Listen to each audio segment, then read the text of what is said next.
Hello everyone, welcome to Dubai research academy. आज मैं आपको टुडे करंट अफेयर के बारे में बताऊंगा। तो आइए चलते हैं प्रश्न संख्या 1 पर। प्रधानमंत्री नरेंद्र मोदी किससे राज्य के केवड़िया में सरदार पटेल जूलॉजिकल पार्क की शुरुआत की है? ऑप्शन है गुजरात, बिहार, उत्तराखंड, पंजाब। सही उत्तर होगा गुजरात। प्रधानमंत्री नरेंद्र मोदी ने हाल ही में कोरोना काल के बाद पहले गुजरात के दौर पर केवड़िया में सरदार पटेल जूलॉजिकल पार्क की शुरुआत की है। साथ ही वे केशुभाई को श्रद्धांजलि देने के बाद मोदी नरेश कनोडिया महेश कनोडिया को श्रद्धांजलि देने उनके घर पहुंचे हैं। चलते हैं प्रश्न संख्या 2 पर। दिल्ली के मुख्यमंत्री अरविंद केजरीवाल ने हाल ही में किस ऐप की शुरुआत की है? ऑप्शन है orange Delhi app, green Delhi app, blue Delhi app, yellow Delhi app. सही उत्तर होगा ग्रीन दिल्ली ऐप। दिल्ली के मुख्यमंत्री अरविंद केजरीवाल ने हाल ही में ग्रीन दिल्ली ऐप की शुरुआत की है। इस ग्रीन दिल्ली ऐप का इस्तेमाल कर लोग कचरा जलाने, औद्योगिक प्रदूषण, धूल की शिकायतों से सरकार को अवगत करा सकेंगे। साथ ही इस ऐप पर प्रदूषण संबंधी कोई भी शिकायत और वीडियो किया जा सकता है।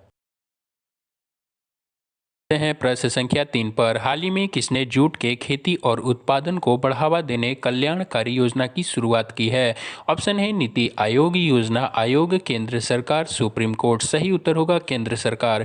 केंद्र सरकार ने हाल ही में किसानों के प्रोत्साहन के लिए और जूट की खेती और उत्पादन को बढ़ावा देने कल्याणकारी योजना की घोषणा की है। जबकि पिछले महीने आत्मनिर्भर भारत के तहत केंद्र और कैबिनेट कई घोषणाएं कर चुकी है। साथ ही अब से खाद्यान्न की पैकिंग के लिए जूट के बैग व बोरी का इस्तेमाल अनिवार्य होगा।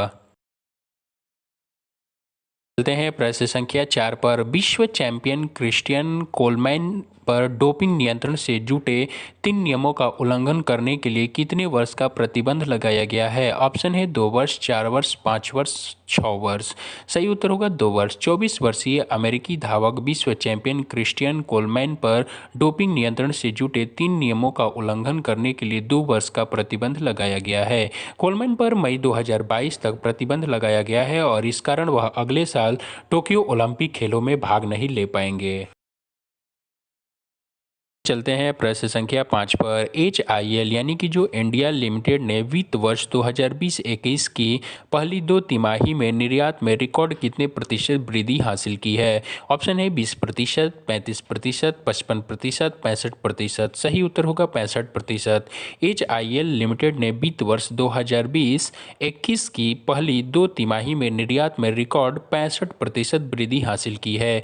HIL लिमिटेड ने यह उपलब्धि डाइक्लोरोफिनाइल ट्राइक्लोरोलिथेन यानी DDT और एग्रोकेमिकल्स के निर्यात से हासिल की है।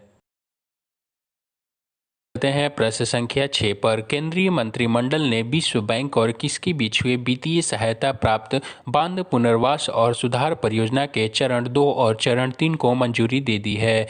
ऑप्शन है नाबार्ड, यूनेस्को, एशियाई और संरचना निवेश बैंक, नीति आयोग। सही उत्तर होगा एशियाई और संरचना निवेश बैंक। केंद्रीय मंत्रिमंडल ने विश्व बैंक और एशियाई और संरचना निवेश बैंक के बीच हुए वित्तीय सहायता प्राप्त बांध पुनर्वास और सुधार परियोजना के चरण 2 और चरण 3 को मंजूरी दे दी है, जिसका उद्देश्य देश में कुछ चयनित बांधों को सुरक्षा और परिचालन में सुधार करना है। है प्रश्न संख्या 7 पर। केंद्रीय मंत्रिमंडल ने स्वास्थ्य और दवा के क्षेत्र में भारत और किस देश के बीच हुए समझौता ज्ञापन को मंजूरी दे दी है? ऑप्शन है जापान, ऑस्ट्रेलिया, कंबोडिया, इजराइल। सही उत्तर होगा कंबोडिया। प्रधानमंत्री श्री नरेंद्र मोदी की अध्यक्षता वाले केंद्रीय मंत्रिमंडल ने हाल ही में स्वास्थ्य और दवा के क्षेत्र में भारत और कंबोडिया के बीच हुए समझौता ज्ञापन को मंजूरी दे दी है। इस समझौते से स्वास्थ्य क्षेत्र में संयुक्त पहलों और प्रौद्योगिकी विकास के माध्यम से दोनों देशों के बीच सहयोग को प्रोत्साहन मिलेगा। है प्रश्न संख्या 8 पर। आत्मनिर्भर भारत के तहत किसने इंटरनेट के लिए सुरक्षित अनुप्रयोग का शुभारंभ किया है? ऑप्शन है नीति आयोग, भारतीय सेना, केंद्र सरकार, रेल मंत्रालय। सही उत्तर होगा भारतीय सेना। आत्मनिर्भर भारत के तहत भारतीय सेना ने इंटरनेट के लिए सुरक्षित अनुप्रयोग का शुभारंभ किया है। यह सुरक्षित अनुप्रयोग इंटरनेट के एंड्रॉयड प्लेटफॉर्म के लिए सुरक्षित आवाज, अक्षर और वीडियो कॉलिंग सेवाओं के रूप में कार्य करता है। चलते हैं प्रश्न संख्या 9 पर। विश्व की पहली सैंटून आधारित पुस्तक बाय बाय कोरोना का किस राज्य की राज्यपाल श्रीमती आनंदीबेन पटेल ने लोकार्पण किया है? ऑप्शन है महाराष्ट्र, उत्तर प्रदेश, उत्तराखंड, दिल्ली। सही उत्तर होगा उत्तर प्रदेश। विश्व की पहली सैंटून आधारित पुस्तक बाय बाय कोरोना का उत्तर प्रदेश की राज्यपाल श्रीमती आनंदीबेन पटेल ने लखनऊ स्थित राजभवन में लोकार्पण किया है। विज्ञान और प्रौद्योगिकी विभाग की स्वायत्त संस्था विज्ञान प्रसार द्वारा इस पुस्तक का प्रकाशन किया गया है। चलते हैं प्रश्न संख्या 10 पर। भारतीय क्रिकेट टीम का कौन सा गेंदबाज ओवरऑल टी20 में 200 प्लस विकेट लेने वाला पहला भारतीय तेज गेंदबाज बन गया है? ऑप्शन है भुवनेश्वर कुमार, जसप्रीत बुमराह, मोहम्मद शमी, आरपी सिंह। सही उत्तर होगा जसप्रीत बुमराह।